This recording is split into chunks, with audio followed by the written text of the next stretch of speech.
Hello and Namaste, this is Vedatrayee. I have been a practicing legal professional in the Honorable Supreme Court of India and the Honorable High Court of Calcutta, and currently I am working as a law faculty under IIJS under the University of Engineering and Management, Kolkata.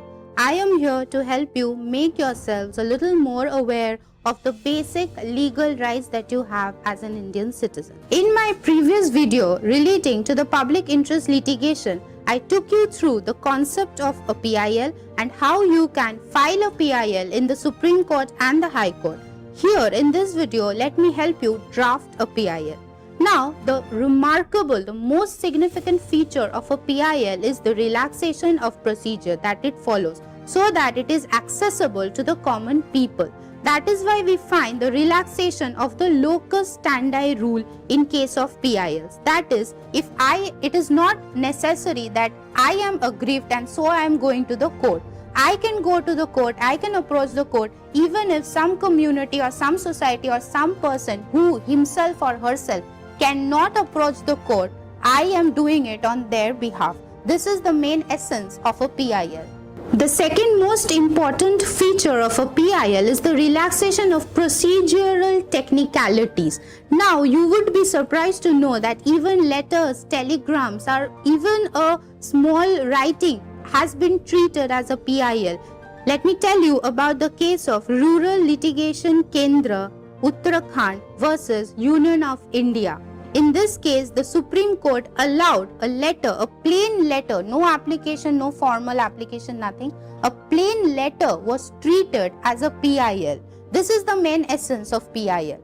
But the drafting, which is the most important part for convincing the court or for expressing the desire of you for your greater cause of the society, that is most important. So I will tell you certain important points that you need to keep in mind while drafting your PIL. First is collection of the information. This is the first step and perhaps the most important step, because based on the information and the evidence that you are collecting, your PIL will stand a chance in front of the courts. Second is collating the documents. See, all the things that you have collected will go useless if you are not collating them properly, with pictures, with evidences, with first-hand informations. So collation is very important.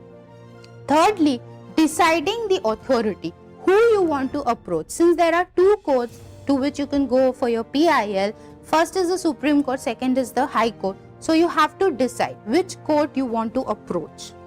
After this comes the form of the PIL. If it is addressed to the Supreme Court, then it has to be addressed to the Honorable Chief Justice of India. If you are filing it in the High Court, then it has to be addressed to the Honorable Chief Justice of that particular High Court.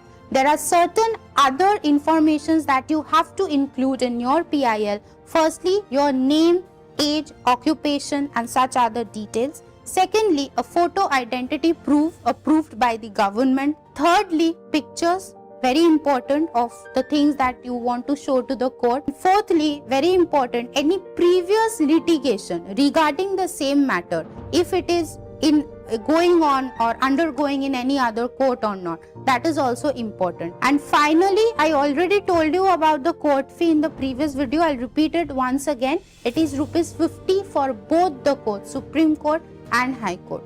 I hope you enjoyed this session and you found these informations helpful. Do comment your feedbacks, your suggestions and your questions, and we would be happy to get back to you. Thank you for your patient hearing. Stay safe. Take care.